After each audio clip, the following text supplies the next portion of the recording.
대한예수교 장로회 통합총회가 지난 성탄절 쪽방촌을 찾아 예배를 드리고 소외계층을 위로했습니다. 감사로 함께했던 현장 잠시 후 전합니다. 올 한 해 있었던 국제 이슈를 정리합니다.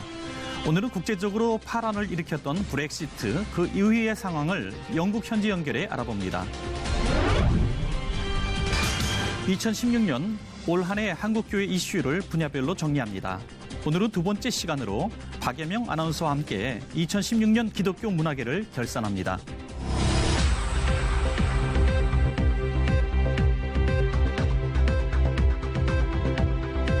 여러분 안녕하십니까? 문강원 목사입니다.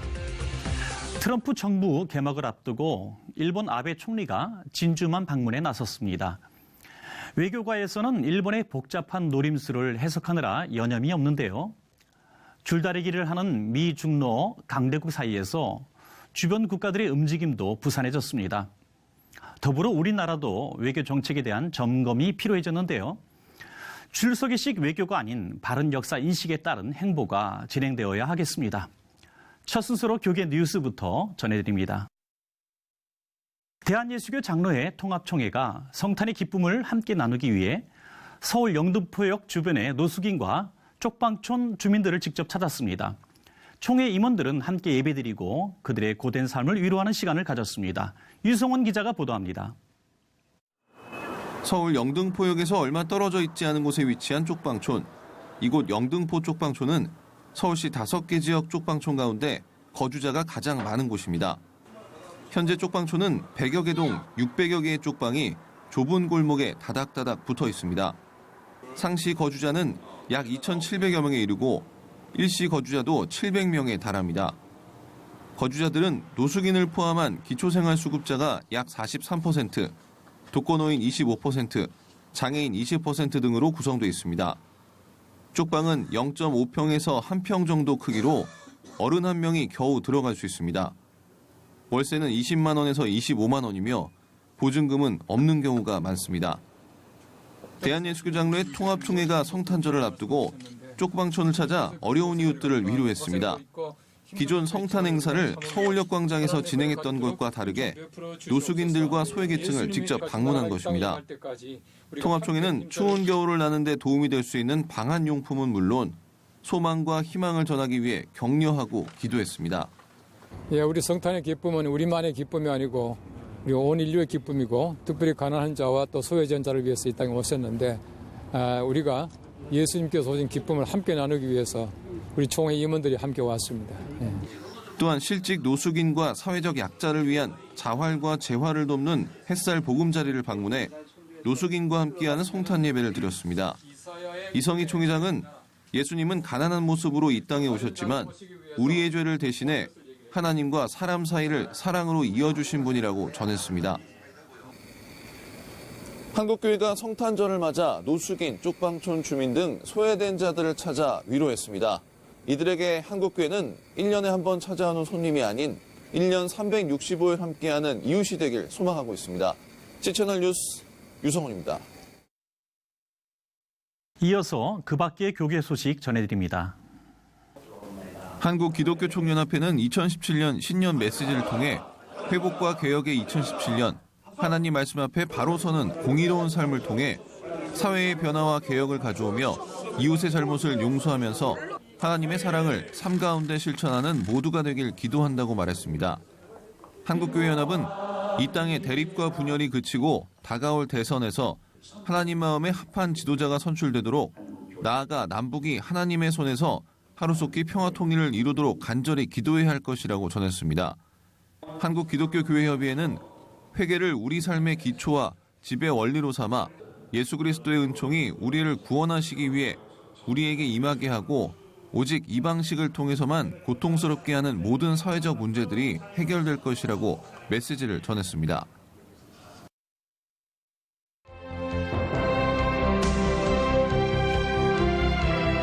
대한예수교 장로회 합동총회 이단 피해대책조사연구위원회 위원장에 한국기독교 이단 상담연구소 소장으로 활동해온 안산상록교회 진용식 목사가 선출됐습니다.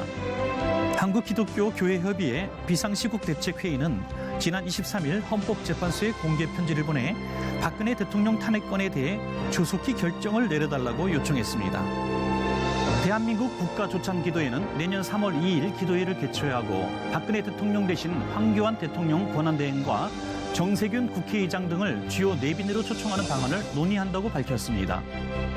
한국교회 언론에는 신년 메시지를 통해 기도하고 깨어있다면 하나님께서 민족과 국가를 지켜주실 것이라며 2017년에는 희망이 새롭게 더해질 것을 소망한다고 전했습니다.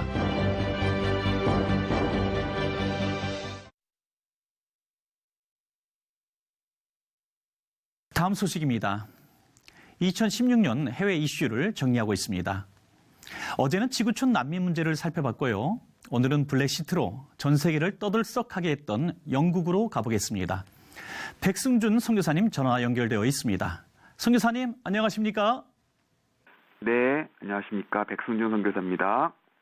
올해 유럽의 가장 큰 이슈는 블랙시트를 빼놓을 수 없을 것 같습니다. 브렉시트 후 어떤 변화가 있었을지 궁금합니다.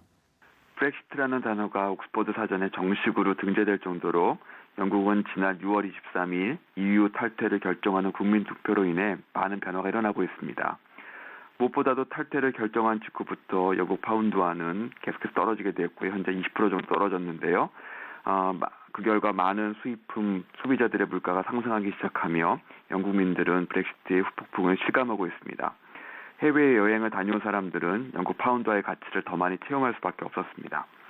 브렉시트에 적극 참석했던 노년층들과 적극 반대했던 젊은 층들 사이에는 보이지 않는 간극이 생기고 있고요. 무엇보다도 특정 민족들에 대해 거부 반응이 사회 전반적으로 일어나고 있는데 여러 가지 사회 문제가 참 심각한 시점입니다. 한간에는 블랙시트 철회 움직임도 이야기되고 있는 것 같은데요. 신빙성 있는 이야기입니까? 영국민들이 예상한 것보다 더 큰 파장이 일어나자 여러 각도에서 브렉시트를 철회하자는 주장이 벌어지고 있습니다. 토니 블레어 전 영국 총리는 한 언론사의 인터뷰에서 브렉시트가 무엇을 의미하는지 보게 된 영국민들이 득실 분석을 통해 그것이 타당하지 않다고 결정된다면 브렉시트는 중단될 수 있다고 말했습니다. 즉 브렉시트에 대한 반대 여론이 확산된다면 브렉시트를 뒤엎는 국민 행동까지 있을 수 있다라고 보여집니다만 아직까지 테레사 메이 현 총리는 흔들림 없이 브렉시트를 반드시 실현시키겠다는 입장을 가지고 이를 추진하고 있습니다. 그렇군요. 이러한 변화를 몸소 겪으면서 영국 국민들은 어떤 의견들이 있었는지도 궁금합니다. 브렉시트 찬성 결정을 통해 영국민 사회는요, 사회 전반에 걸친 특히 극심한 빈부의 격차를 통해서 이런 결정이 만들어지겠다는 것들을 반성하게 되는 시간이 되었고요. 그 문제를 어떻게 풀면 될까 고민하는 그런 시간을 갖고 있습니다. 그렇지만 브렉시트를 통해 지불해야 될 대가가 너무 큰 것도 사실이라 영국민들은 고통에 빠져오고 있습니다. 우선 영국민들이 지불해야 될 그 돈 이후에 약속했던 분담금 등 한 600억 유로, 약 74조 원에 해당되는 돈을 내야지만 브렉시트 협상이 시작이 될 수 있는데요. 그것에 대한 경제적인 부담이 만만치 않고요. 또 영국 경제를 이끌어왔던 금융권들이 유럽 대륙으로 대거 옮겨가는 것만은 막아보고자 영국 정부가 노력하고 있지만 그것도 장담은 못하는 실정입니다. EU와의 블랙시트 협상이 여전히 남아있고요. 또 그런가 하면 스코틀랜드 문제도 풀어야 할 과제 아니겠습니까? 메이 총리는 2017년 초 EU 탈퇴 작업을 시작하는 리스본 조약 50조를 발동할 것이고 또한 규정된 2년 내에 협상을 마치도록 노력할 것이라고 밝혔습니다. 협상의 가장 중요한 주제는 영국과 EU 간의 모든 관계를 종식하는 하드 브렉시트가 될 것인가 아니면 필요한 부분은 그대로 남겨두는 소프트 브렉시트가 될 것인가 하는 거에 있습니다. 영향박의 독립과 EU 잔류를 주장하는 스코틀랜드의 문제도 영국에는 여전히 숙제로 남아있는 상태입니다. 이와 같은 시점에서 영국교회 역할은 매우 크다고 생각됩니다. 무엇보다도 브렉시트로 인해서 특정 민족, 특히 중동에서 건너온 난민들과 이민자들에 대한 반감이 커지고 있는 상황을 앞장서서 해결해야 될 책임이 교회에 있다고 생각됩니다. 영국을 찾아온 이방인들을 사랑으로 섬길 뿐만 아니라 또한 선교의 기회로 삼을 때 영국교회는 새롭게 다시 한번 하나님께 쓰임받을 수 있지 않나 생각됩니다. 이를 위해서 기도 부탁드리겠습니다. 네, 영국교회의 역할에 대해 전적으로 공감하게 되는데요. 영국교회가 하나님께 새롭게 쓰임받을 수 있도록 저희도 함께 기도하겠습니다. 선교사님 말씀 감사합니다. 예, 감사합니다.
이번 주는 각 분야별 2016년 한국교회 이슈를 정리하고 있는데요. 오늘은 문학의 소식입니다.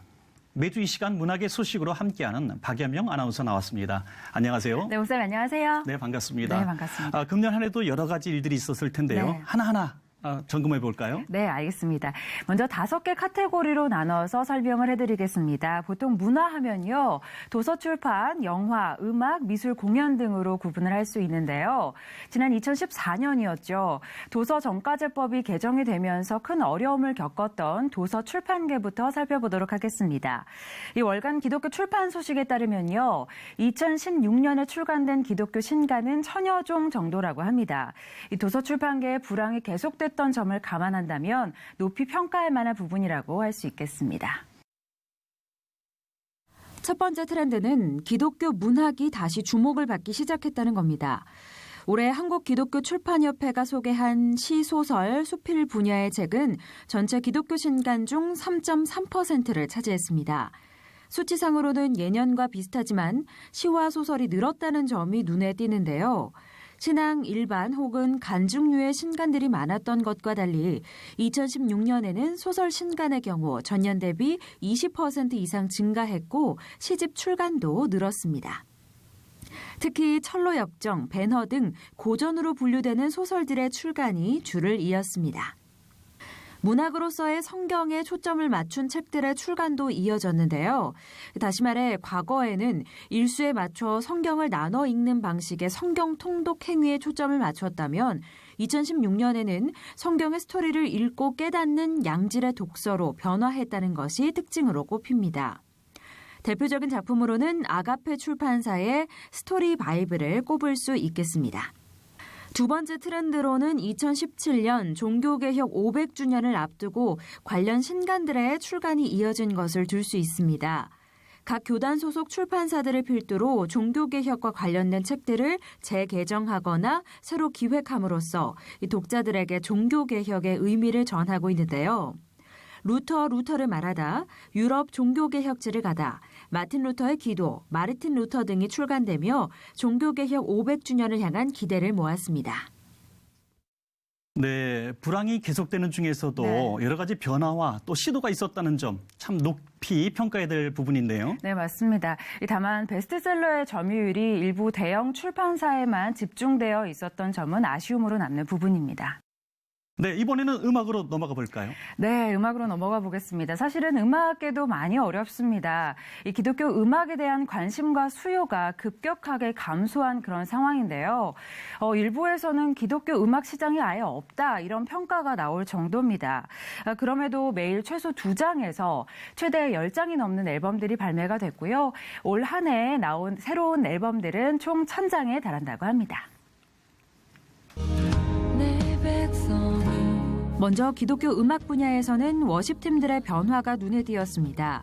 그동안 한국의 예배 음악을 주도했던 마커스와 어노인팅이 양대 축을 이루고 있는 가운데 제이어스라는 젊은 예배팀이 어깨를 나란히 할 정도로 성장했는데요. 제이어스는 몇 년 전부터 청소년, 청년 등 젊은 세대들을 중심으로 활동해오다 러브 네버 페일스라는 스튜디오 앨범을 발표하면서 큰 관심과 반응을 이끌어냈습니다. 전체적인 워십 앨범의 내용도 한층 성장했는데요. 해외 유명 워십팀들의 곡을 리메이크하는 형식으로 만들어왔던 그동안의 앨범들과는 달리 순수 창작곡들을 위주로 앨범이 기획된 것 또한 높이 평가할 만한 점이 아닐까 싶습니다. 두 번째로는 CCM의 음악적인 수준이 전반적으로 향상됐다는 점을 꼽을 수 있습니다. 열악한 환경 속에서도 다양한 장르의 음악과 연주, 보컬 등이 쏟아져 나왔는데요. 오화평 트리오, 김진, 김지훈, 플랜지, 신효선, 이지혜 등이 양질의 음악들을 소개했습니다. 네, 음악적인 수준이 향상되었다는 점 참 고무적인 일인데요. 네, 맞습니다. 저는 2016년 음악계 하면은 네. 이 한 가수가 떠올라요. 네, 네. 오디션 프로그램에서 랩으로 신앙 고백을 멋지게 해서 참 사람들을 감동시켰던 그런 네. 가수가 있었죠. 네, 목사님 잘 알고 계시는데요. 바로 BY입니다. 정말 지난 한 해였죠. 크리스천들은 물론이고요. 넌 크리스천들에게까지도 큰 사랑을 받으면서 정말 많은 곳에서 회자가 되었던 그런 가수인데요. CCM 아티스트로 활동했던 것은 아니지만 정말로 많은 큰 영감을 주었던 그런 아티스트였고요. 정말 우리가 복음을 가지고 어떻게 하면 좀 더 확실하게 전달을 할 수 있을지 한 번 더 고민하게 한 그런 아티스트였다고 말할 수 있겠습니다. 네. 네, 이번에는 영화 쪽으로 넘어가 보겠습니다. 금년에는 특별히 기독교 영화가 많이 상영된 것 같습니다. 네, 맞습니다. 올 한 해 기독교 영화의 흥행 성적은 사실 예년과 비슷한 수준이었는데요. 다만 기존의 다큐멘터리 형식에서 벗어나서 이 드라마와 스토리가 있는 영화들이 많이 개봉한 점은 높이 평가할 수 있겠습니다. 먼저 2015년 CBS 시네마에서 수입 배급한 프리덤이 해를 넘겨 2016년까지 흥행을 이어갔습니다. 연이어 개봉한 레터스2 갓도 6만 6천 명 정도의 관람객을 동원했고요. 이어 주기철 목사의 일대기를 담은 권형만 감독의 영화 일사가구가 10만 명 가까운 관객들을 모았습니다. 부활절에도 다양한 영화들이 이어졌습니다. UPI가 배급에 나선 부활이 미국 개봉에 이어 한국에서도 20만 명 가까운 관객들을 동원했고 신을 믿습니까? 신은 죽지 않았다 2가 그 열기를 이어갔습니다. 5월 가정의 달에는 주사랑 공동체 이종락 목사의 베이비박스 사역을 다룬 드롭박스가 개봉했고요. 이어 실화를 바탕으로 한 미라클 프롬 헤븐이 우리나라를 찾았습니다. 재개봉 작품들도 있었는데요. 1962년에 만들어진 명품 고전 배너가 재개봉한 데 이어 불의 전차도 35년 만에 다시 스크린을 찾아오며 기독교 영화의 맥을 이었습니다. 9월에는 배너의 할리우드 리메이크 작도 개봉했는데요. 기대에 못 미치는 성적을 거두어 아쉬움을 남기기도 했습니다. 11월에는 김상철 감독의 제자 오카는2 제자도가 관객들을 찾아왔고요. CBS 시네마국에서 자체 제작한 순종 또한 많은 관객들의 마음을 울렸습니다. 네, 뿐만 아니라 올해는 특히 미국 영화가 강세를 보였는데요. 최근 2, 3년간 미국에서 기독교 영화들이 제작이 되면서 흥행을 하고 있습니다. 이것에 힘입어 한국 시장으로까지 진출을 하고 있는 건데요. 반면 올 한 해 우리나라에서 제작된 기독교 영화는 3편에 그쳐서 아쉬움을 남겼습니다. 내년에는 조금 더 양질의 기독교 영화들이 우리나라에서도 많이 제작되기를 기대해 봐야겠습니다. 그럼 공연계는 또 어떻습니까? 네, 2016년 한 해 공연계에서는 크고 작은 공연들이 무대 위에 많이 올랐습니다. 그중에 대표적인 작품으로는 뮤지컬 마리아 마리아와 철로 역정을 꼽을 수 있겠습니다. 2003년 소극장에서 시작된 뮤지컬 마리아 마리아는 한국 뮤지컬 대상에서 최우수 작품상을 비롯해 4개 부문에서 수상을 하며 뉴욕 브로드웨이에까지 진출, 작품성과 대중성을 모두 인정받았는데요. 올해는 마리아 마리아 패션 오브 지저스 크라이스트라는 새로운 타이틀과 함께 구성과 음악을 더욱 탄탄하게 보강해 관객들의 호응을 얻었습니다. 연극 철로 역정도 지난 3년간 600회 공연을 하며 꾸준히 관객몰이를 한 작품인데요. 올해 뮤지컬로 새롭게 제작되어 관객들을 만났습니다. 25곡의 넘버를 순수 창작곡으로 선보인 것은 물론 실력과 신앙적인 면에서 훈련을 받은 배우들이 함께해 완성도를 높였습니다. 마리아 마리아와 철로 역정 2 작품은 모두 시간이 흘러도 변함없이 사랑받는 작품이라는 공통점이 있는데요. 결국 작품이 오랜 시간 효과적인 복음의 도구로 사용되기 위해서는 탄탄한 구성과 연출이 필요하다. 즉 질적인 완성도가 있어야 된다는 점을 다시 한번 기억해야 할 것 같습니다. 네. 이제 마지막으로 미술계도 좀 살펴주시죠. 네, 2016년 한 해는 단체별로 또 개인별로 크고 작은 전시들이 아주 풍성했던 그런 한 해였습니다. 기독교 미술단체로는 크게 한국기독교미술인협회, 한국미술인선교회, 아트미션 이렇게 3개 단체를 꼽을 수 있는데요. 작년에 설립 50주년을 기념했던 한국기독교미술인협회는 해마다 대한민국 기독교미술상을 수상하는 것으로도 유명하죠. 올해는 조각가 이정자 권사가 29번째 상을 수상하는 영예를 안았습니다. 매년 공모전을 개최하고 있는 한국미술인선교회의 대한민국 기독교 미술대전은 올해 24회를 맞았는데요. 미술계의 젊은 작가들이 부족하다 보니 신인 크리스천 작가를 영입하기 위해 노력하고 있는 곳이기도 합니다. 올해는 윤호선 씨가 대상을 수상했습니다. 아트미션은 올해 예술적 진실이라는 주제로 포럼 책자를 발간하고 아트포럼을 개최했는데요. 탄미적이고 인본주의적인 현대 미술의 요소들에 맞서 복음으로 돌아가 순수성을 회복하길 바라는 목적으로 개최된 바 있습니다. 네, 지금까지 도서출판부터 네. 음악, 영화, 공연, 또 미술계까지 2016년 쭉 이렇게 점검해 주셨는데요. 네. 참 우리가 알지 못하는 많은 일들이 있었네요. 네, 맞습니다. 저는 한 해 동안 이렇게 문화계를 이렇게 취재를 하면서요, 개인적으로 좀 아쉬웠던 점이 있다면, 정작 우리 기독교인들이 기독교 문화를 소비하는 데 있어서 굉장히 소극적이다 하는 그런 부분이었습니다. 사실 문화라는 게 가지고 있는 또 힘이 있지 않습니까? 네네. 복음을 전달하는 데 정말 큰 힘을 가지고 있는 게 문화니까요. 우리 기독교인들이 먼저 좀 이 기독교 문화에 대해서 관심을 갖고 소비하면 어떨까? 그러면 기독교 문화 발전에도 큰 도움이 되지 않을까? 그런 생각을 많이 해봤습니다. 네, 고맙습니다. 네. 내년에도 문화 현장에서 발빠르게 우리들에게 좋은 소식 전해주실 텐데요. 네. 기대하겠습니다. 네, 기대해 주십시오. 박예명 아나운서였습니다. 네, 고맙습니다. 감사합니다.